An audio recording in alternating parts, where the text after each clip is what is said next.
So the cost is your expense or your saving. It was my expense, but now it's the money came back to. So entry would be, it is not the saving, it is not the expense, it is the cost of the worth of 500 inventory we send to the supplier. It is going to reduce my supplier value, right? I have to pay to the supplier 10,000 and now 500 worth of I return it. So my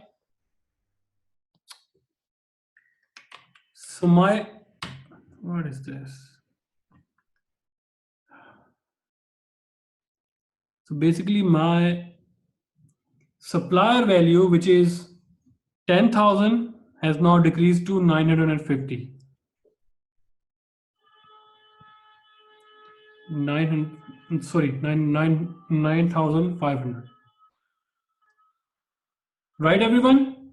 Because decrease in account payable is debit, increase in account payable, credit, right? Entry would be debit to credit. And inventory decrease mean credit. Let me reduce all the mess here. So again, I'm going to be explaining one more time in a very slow pace. So here we go. The journal entry to record a purchase return of merchandise that costs 500. So you tell me. So this is on our inventory. So okay, tell me, when we purchase inventory on credit, what would be the entry? When we purchase inventory on credit, entry would be inventory to account payable, 10,000, 10,000. Right? Now what happened? So this is purchase. For example, this is purchase, entry is inventory to account payable. And now we return worth of $500 goods to supplier. Supplier value decreases, right? Decrease in supplier, debit, right? And inventory also decrease in inventory, credit, right? And now the value would be 500, 500. Right, everyone? So in that case, inventory value decreased and supplier claim also decreased. Understand? Basically, this is the reverse entry of goods purchased on account. Right, Lota, Kathleen, Nimesh, Ali, Anis, Ploy, Dijodi, Florian? Yes. Yes, sir. Good. Now, the journal entry to record a purchase of 1,000 in merchandise is as following. So what is the entry to purchase the goods? I just explained that. Similarly, inventory to accounts payable. Right? Simple. Now, discount. So let's talk about the terminologies, discount terminologies. So let's read that. The journal entry to record the payments for merchandise within 10 days when discount is 210 net 30. How we pronounce that? 210 net 30. What does it mean? So, so normally these discounts are given by the suppliers or to the customers, so to speed up the collection process. So these terminologies are how we pronounce it: 210 net 30. What does it mean? If you pay us in 10 days, we are going to give you 2% discount. Otherwise, net payment is going to be paid full in 30 days. Net is going to pay in 30 days. 2, 10, net 30. 2% discount is going to give you if you pay us in 10 days, you are eligible to have a discount for 2%. If not, then in 30 days, you need to pay us full value. Right? So you ordered 1,000 goods are received, and if you pay in 30 days, in 10 days, are you eligible for 2%? Yes, right? So entry would be that you pay back your all the claim. So accounts payable, because you created accounts payable here, 1,000. So it means you're paying back.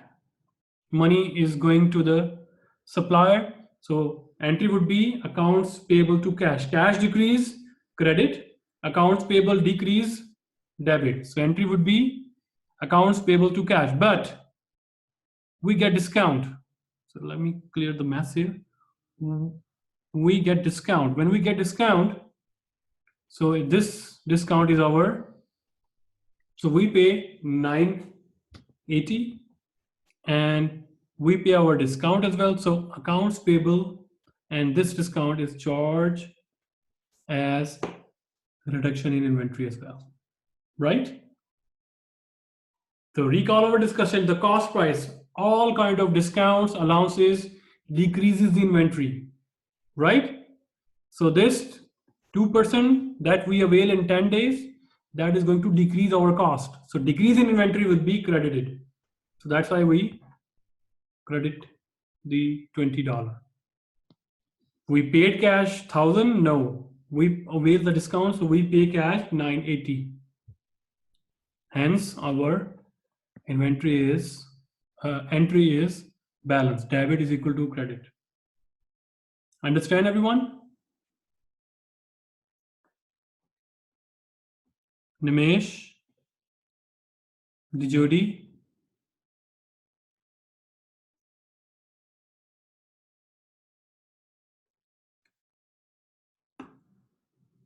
Wooseong, Ploy, Anis. Everything is clear? Understood, sir. Good. Now here we go, the real challenge of this, lecture. Apply and compare various inventory cost methods. Let's just talk about that. So accounting methods, there are 4 methods. So each one has its own, drawbacks or, pros and cons. So accounting methods affect profits to be reported. Income taxes, of course, when we select the inventory method, so its cost is going to be affected. When its cost is going to be affected, of course, then our profit is going to be affected through taxes. And because our cost is going to be increased or decreased, then of course our gross margin percentage is going to be disturbed. So let's just talk about this. So we just talk about that the cost includes all the purchase price, order price, freighting, insurance, fees, or anything that you pay for to the agents or who help you to secure the inventory, any kind of stuff, and then less all the return allowances and discount. We just talk about that. Here we go. So there are 4 methods that that the company that are used to calculate the figure of inventory that is shown on the balance sheet. So on the balance sheet, For example, this value is 10,000. So where this 10,000 is coming from, which method you calculated this 10,000, right? We are talking about this. So we know that it is coming from cost price. And what is the cost price? Purchase price plus freight in plus any kind of fees that you pay to secure your orders or to others, including taxes, minus all kind of return allowances and discounts. Then why we need this kind of costing methods?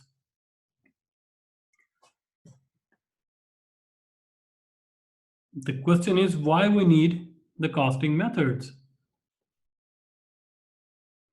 So, like I told you, in perpetual system, goods are purchased and sold right now within no time, or it takes fewer time. Rather, you purchase raw material, convert them, and then you sell, because in factory system, you purchase raw material, you keep it with the stores, and then you're gradually using those raw material and converting into finished goods. So it takes time. But in perpetual system, when you have stores, shops, you purchase inventory and then you sell it, maybe online or something, right? So, for example, this is your shop. So customers, they come to you and this is your inventory. You purchase, right? So goods are coming to your company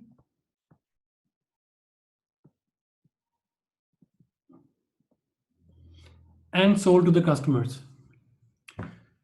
So goods are coming on daily basis, right? For example, one shampoo right now is $6 and you are selling it with $10. Customer pay $10, right? But do you think this is, for example, you purchase every 20 days. So this is 20 and this is 10 and then this is 30 and then 20 of the month. So do you think the price of the shampoo remains $6 for every month or every year or every day? So are you aware with the word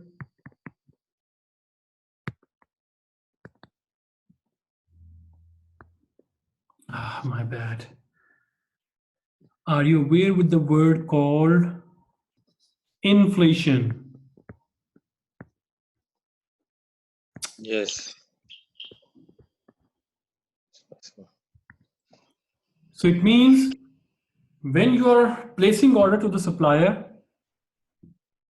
one order is coming at 6, per shampoo bottle, other is coming at 6.5 and then 7, 8.5, right? But you are selling to the customer at stable price $10, right? And then if you just think that, okay, it's time to increase the price, then you increase the price to $11 or something, right? So now, if you order on regular basis, so some shampoos that are, on the ranks here will be having a cost of $6. Some will be having a 6.5, some will be having 7, and some will be having 8.5 or 9.5. So how do you know that, how this bottle, or because the scanner is going to scan the barcode of the product, that's it, not on the number of articles, that's it. So how you know that right now I have to sell, no, this is worth of 9.5, or this shampoo is worth of 7, or this shampoo is worth of 6. Same brand, same quality, but some bottles is going to be